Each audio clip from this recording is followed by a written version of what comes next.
Question 84. What doth every sin deserve? Answer. Every sin deserveth God's wrath and curse, both in this life and that which is to come. The Bible verses referenced for this answer are Matthew chapter 25, verse 41.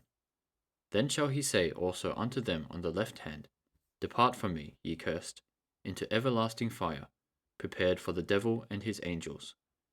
Galatians chapter 3, verse 10.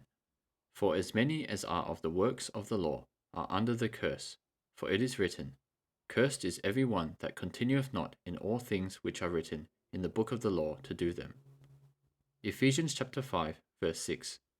Let no man deceive you with vain words, for because of these things cometh the wrath of God upon the children of disobedience. James chapter 2, verse 10.